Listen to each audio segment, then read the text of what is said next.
So we deal with these types of situations every day out there. These guys standing here that were on the call, they're trained to respond to it every day in an emergency situation. I was talking to Kim just a second ago, and the one thing that EMS likes to say is that, you know, clinical care within a hospital is completely different than emergency care out in the field, when you're not going to know what you get the minute you drive up.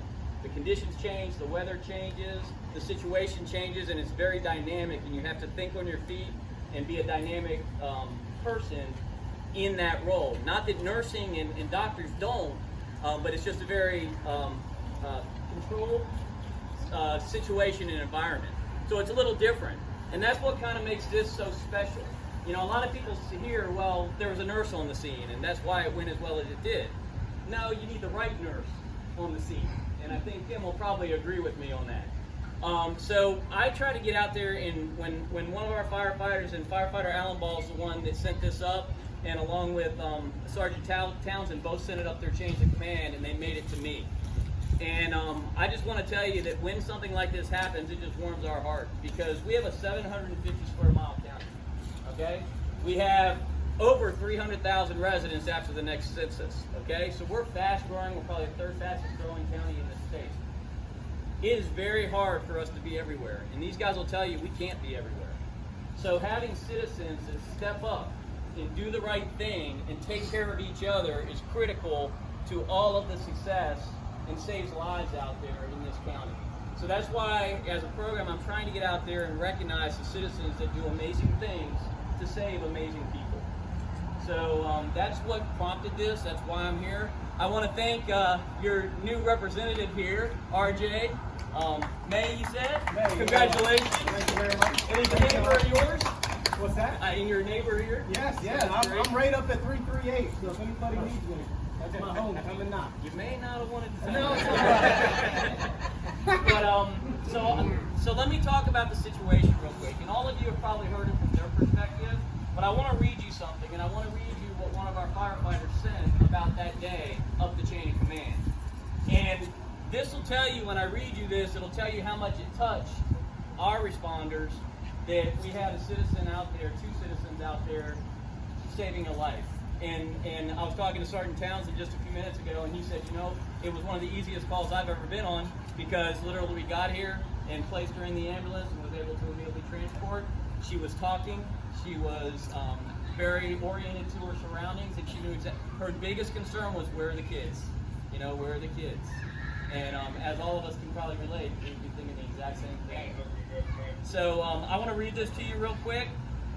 I'm just going to read the part where he describes the situation, just to kind of paint a picture for you.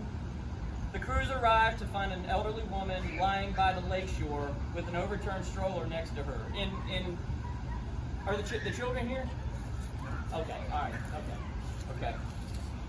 Just wanted to make sure.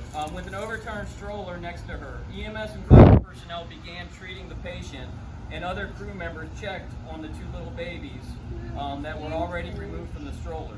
While packaging, and that's a term we use, I know it's an austere term, but it's preparing for transport. The patient, a neighbor named James Perry, had his wife run to the house where the children lived to get family. After the patient was packaged, EMS transported the woman to the hospital, and fire crews investigated to find out what had possibly happened. When crews arrived, this is the part I really want you to hear to paint the picture of what they found when they got here. When crews arrived, they were met by two neighbors whom assisted with the patient prior to arrival of emergency units. The first individual, Kim Eichelberger, stated that she had just passed the woman with the children in the stroller while she was walking. The next thing that she noticed was the woman in the water. The woman was in the water. According to Miss Eichelberger, the victim was going up and down as if she were looking for a child. Seeing the stroller overturned, Mrs. Eichelberger jumped into the water and began looking for a possible missing baby. She tried to get her son to call 911, but he was obviously too young to figure it out. That's okay, you'll get there. Okay? You'll get I there. thought I had to type in the passcode. Oh. I just told them eventually, so you did actually have them over. You know, we're going to do some public education when we're done about passcodes and how to get around those to get to 911, okay? She got out of the water and called 911 herself. All during this, she was screaming for help and for someone to call 911. Mr. James Perry, who lives nearby, heard the commotion, came to assist. Mr. Perry arrived and saw the woman in the water face down and not moving at this time. Both neighbors turned the stroller back upright to discover both the children were in their seats and still strapped in. Mr. Perry then jumped into the water to assist the victim, who appeared to be unconscious and being pulled towards the spillway of the dam. Mr. Perry stated that the water was over his head and he was having trouble getting the victim to shore. Mrs. Eichelberger jumped back into the water and assisted him with getting her back to the shore. When Linda got to the shore, she was non-responsive. She wasn't breathing. Obviously, potential for a drowning victim, cardiac arrest. Mrs. Eichelberger, who is a registered nurse, assessed the patient and determined that she was in cardiac arrest and started immediate CPR. She continued to do CPR until the patient began coughing, and then she placed the patient into recovery position. Both neighbors continued to assist emergency crews with the patient and the two young children. I don't know if anyone else doesn't get choked up when you hear about that response and you hear about what these two great neighbors did for one of their neighbors. So let's give them a round of applause.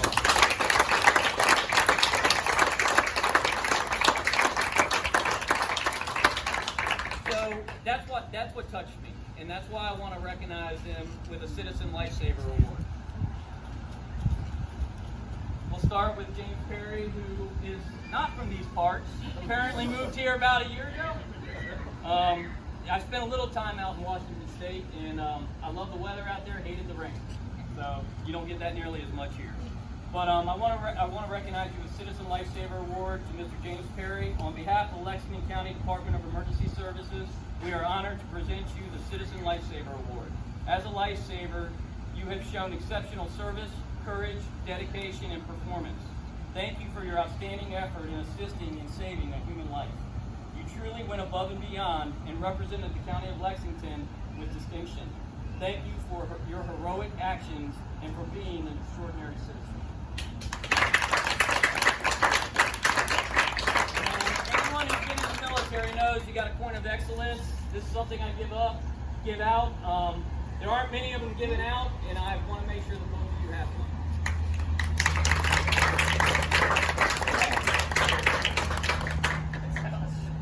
All right. And this is going to get redundant, guys. Please forgive me, but I think it's important that I read it. Okay? We are so fortunate to have partnerships. Which hospital are you at, or which? Okay. All those hospitals are hospitals that these guys transport patients to every single day. And that partnership that we have with those hospitals is critical. So knowing that not only are you an expert in the hospital, but then if you become to do our job someday out in the field, I just want to tell you it means a lot to us. It means a lot. So on behalf of Lexington County Department of Emergency Services, we are honored to present to you the Citizen Lifesaver Award. As a lifesaver, you have shown exceptional service, courage, dedication, and performance. Thank you for your outstanding efforts in assisting in saving a human life. You truly went above and beyond and represented the County of Lexington with distinction. Thank you for your heroic actions and for being an extraordinary citizen.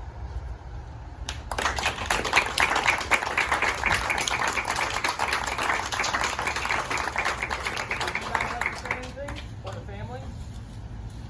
Yeah, hell yeah.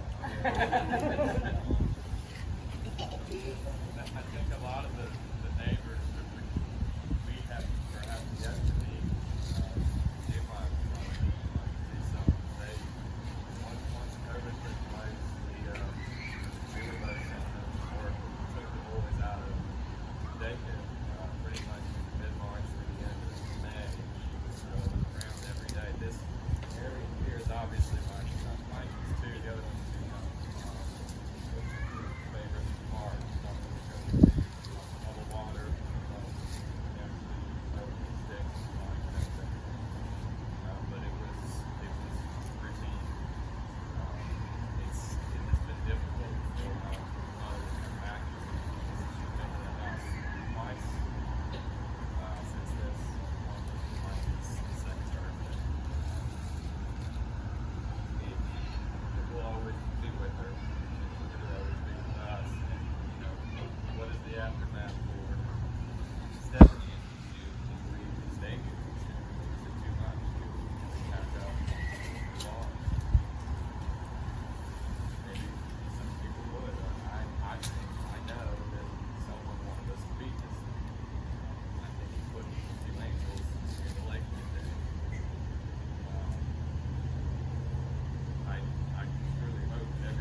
gives you shit for it. Every time you have to go out and fix that thing, remember it's that day you saved a lot.